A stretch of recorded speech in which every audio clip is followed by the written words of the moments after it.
छोट्या मुलांना जसं ज्यांचं जे ग्रोथ आहे, त्यांचं जे ज्या पिढीमध्ये ते त्यांचा जे जन्म झालेला आहे, जे जेनझी म्हणतात त्यांना, ते ते सगळे टेक्निकली अराउंडेड आहे. म्हणजे त्यांच्यासोबत टॅब्स आहेत, त्यांच्याकडे मोबाईल्स आहेत, टीव्हीज आहेत.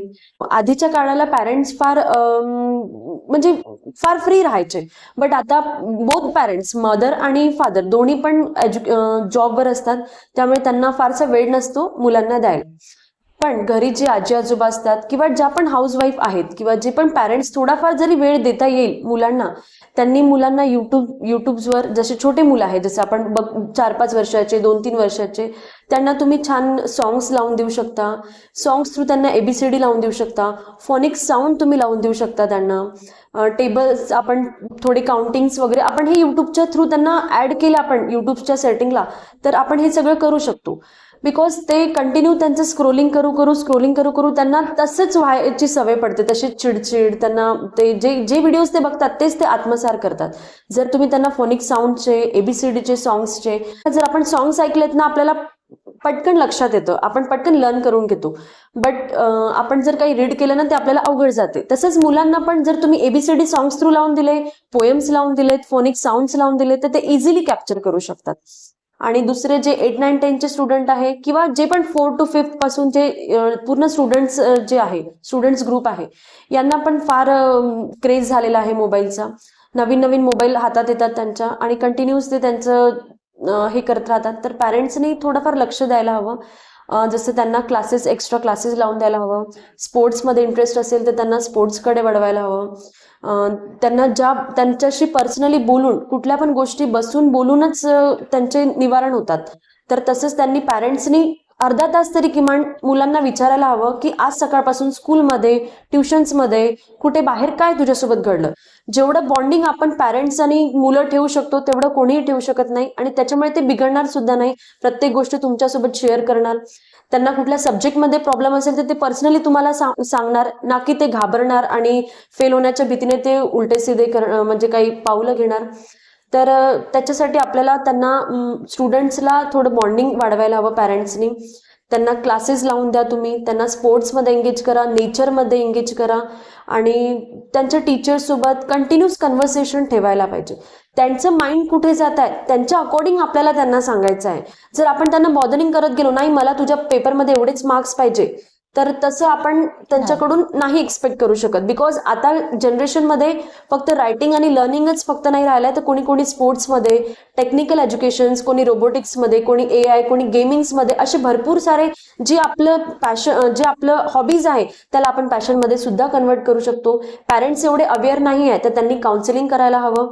काउन्सिलिंगचे पण म्हणजे काउन्सिलिंग इन द सेन्स खूप सारे टीचर्स आणि अकॅडमी म्हणजे सर्स आहेत जे आपल्याला काउन्सिलिंग करतात पॅरेंट्ससाठी स्पेशल, की माझ्या मुलांना याची आवड आहे तर मी त्याला कुठला कोर्स द्यायला हवा.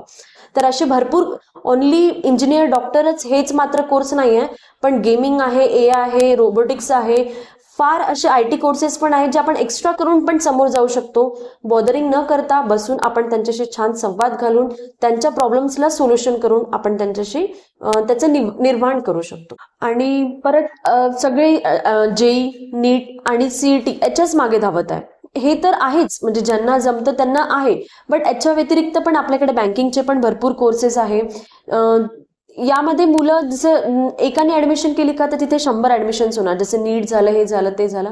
पण तुमच्याकडे बँकिंग्स पण ऑप्शन आहे आणि रिझल्ट काय आहे तर फक्त 10%. पूर्ण जसे थाउजंड्स ऑफ स्टुडंट्स असेल तर त्याच्यातले काही 10 स्टुडंटच त्यांचे क्वालिफाय होतात. तर पॅरेंट्सनी आधी समजून घ्यायला पाहिजे.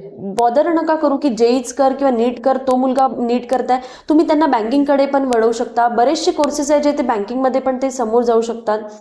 आणि पूर्ण विचार विनिमय करूनच तुम्ही कोर्सेस करा. माझ्या बहिणींच्या मुलांनी हे केलं किंवा यांनी हे केलं असं न करता, ॲज अ टीचर मला एवढं कळते की आपण मुलांना काय हवं, आपण मुलांना जे हवं आपण त्यांच्या थ्रू बरेचसे असे कोर्सेस आहे. सगळे आता IT च्या मागे लागले सगळे. एकाने जसं आता एका क्लासमध्ये 100 स्टुडंट असतात तर 100च्या 100 पण मेरिट नाही येत ना, किंवा मग 100च्या 100 पण फर्स्ट रँक नाही येऊ शकत.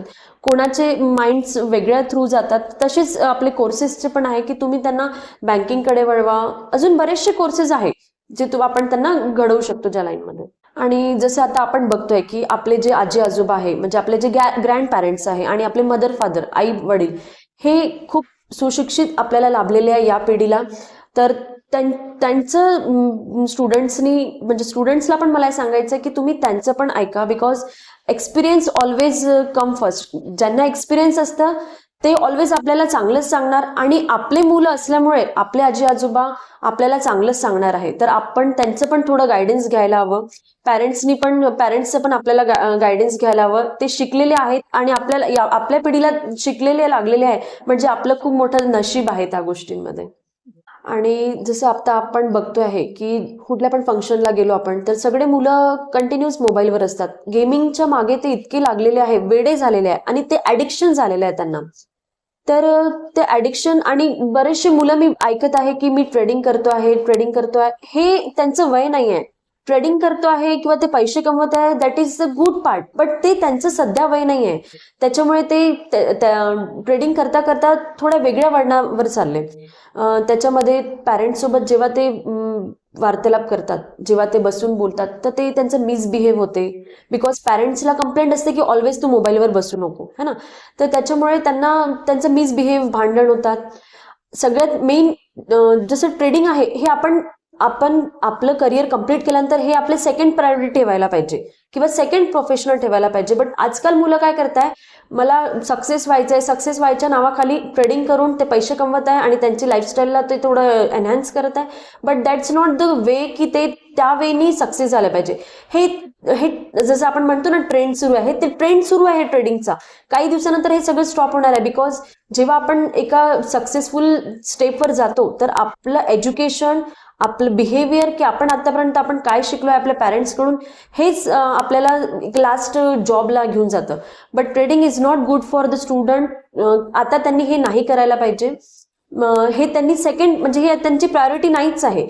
त्यांचं प्रायोरिटी ओनली एवढंच आहे स्टुडंटचं की छान शिका, जेवढं तुम्हाला शिकता येते तेवढं तुम्ही ग्रॅस्प करा, जेवढे तुम्हाला कोर्स करता येते तेवढं तुम्ही कोर्स करा. ट्रेडिंग वगैरेच्या मागे आता आपण लागायला नाही पाहिजे. यानी दुसरा पण एक साईड इफेक्ट आहे, जसा आपण फिजिकली पूर्ण मेंटली आणि फिजिकली हँडिकॅप होतो. कंटिन्युअस आपण त्या स्क्रीन समोर बसतो, आईजला आपला त्रास व्हायला सुरू होणार. प्रायोरिटी तुमची फक्त स्टडी करणं आहे की तुम्हाला कुठून किती नॉलेज घेता येईल, हेच तुमची फक्त आता प्रायोरिटी असली पाहिजे स्टुडंट्सची. जसं आता माझ्या क्लासमध्ये 9-10चे गर्ल्स आहे, जे आता मॅच्युरिटी लेवलला आलेले आहे, मॅच्युअर्ड झालेले आहे. त्यांना बरं वाईट समजतं. त्यांना ऑलवेज मी सांगत असते की सेल्फ रिस्पेक्ट ठेवायची. ऑलवेज रील्स बघतात, स्नॅपचॅट्स करतात, चॅट्स करतात, अननोन पर्सन सोबत चॅट करतात. तर हे त्यांना आता काही वाटत नाही की ते फ्रेंड्स आहे, हे आहे, ते आहे. बट एक लेवल झाला, डिग्री वगैरे कम्प्लीट झाली, तर त्यांना या गोष्टीचं रिग्रेट वाटतंय. तर जर आपण त्यांना थोडं मोटिवेट केलं आताच स्टुडंट्सला, की तुम्ही त्या चुकीमध्ये जाऊच नका, ती चूकच नका करू. तुम्ही त्यांच्यासोबत गोष्टी शेअर करा, त्यांचं ऐका.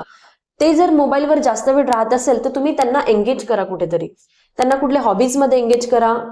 कारण जसं सीधी उंगली से घी नाही निकलता, तर ही वाला आपल्याला फॉर्म्युला यूज करावा लागेल गर्ल्ससाठी पण, की त्यांना आपण एंगेज केलं तर ते फारसे एंगेज होणार. आपल्यासोबत बॉन्ड ठेवा, म्हणजे ते त्यांना वेळ नाही मिळायला पाहिजे दुसऱ्यांसोबत बॉन्डिंग वाढवायला.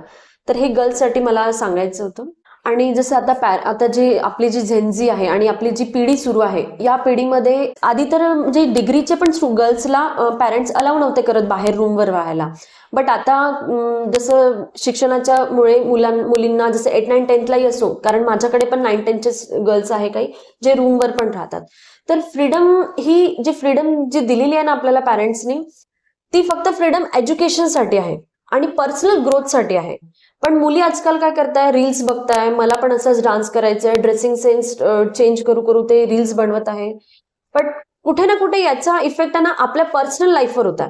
Personal life in the sense की गर्ल्सच्या पर्सनल लाईफवर ते सगळ्या गोष्टी इफेक्ट होतात. ते एक्सपोज होते आपली लाईफ पर्सनली. तर ते व्हायला नको. गर्ल्सनी याची खात्री घ्यायला पाहिजे की आपण काय तुम्हाला करायचे आहे, तुम्ही तुमच्या पुरतं ठेवा. तुम्ही जसं आपण सोशल मीडियावर जर काही पण पोस्ट केलं तर विदिन अ सेकंड ते व्हायरल होतं. तर याची पण खात्री गर्ल्सनी घ्यायला पाहिजे की आपली पर्सनल लाईफला स्वतःच्या हाताने त्याला धक्का लागू देऊ नका. तुम्हाला आहे आवड, तुम्ही शूट करा, तुम्ही तुमच्या जवळ ठेवा. बट असं अननोन पर्सन्स पर्यंत जाईल अशी गोष्ट करू नका. बिकॉज AI इतका डेंजर झालेला आहे की तुमचा फेसच काफी आहे. फेसने तुमचा पूर्ण व्हिडिओ, पूर्ण मूवी बनवू शकते तुमच्या मूवीला. आज सोशल लाईफ मध्ये आपण जेव्हा बघतो ते इतके सगळे ऍप आले, जेमिनी आहे, बनाना आहे. यामुळे चांगले आणि वाईट आपण परिणाम सतत दिसतच आहे. आणि त्यामुळे होणारे म्हणजे पर्सनल लाईफ सुद्धा आपलं किती डिस्टर्ब होते हे सुद्धा आपण बघत आहे. याकडे मुलांनी खरोखर, मुलांनीच नाही मुलींनी सुद्धा थोडं लक्ष द्यायलाच पाहिजे.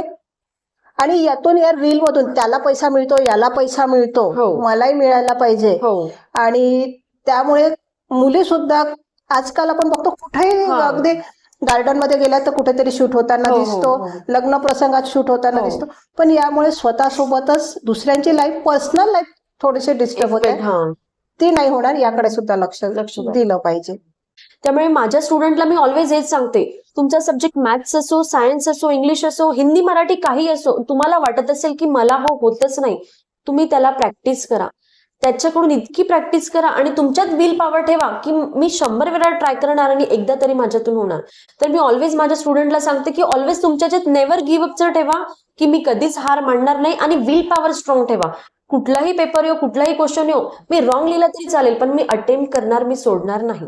ही जर जिद्द स्टुडंटला असेल तर तो स्टुडंट झिरो पासून त्याला 5 मार्क तर मिळणार, 4 तर मिळणार. आणि टॉपर्स तर मग टॉपर्सच असतात, म्हणजे त्यांची सुरुवात तर होणार चढण्याची. जसं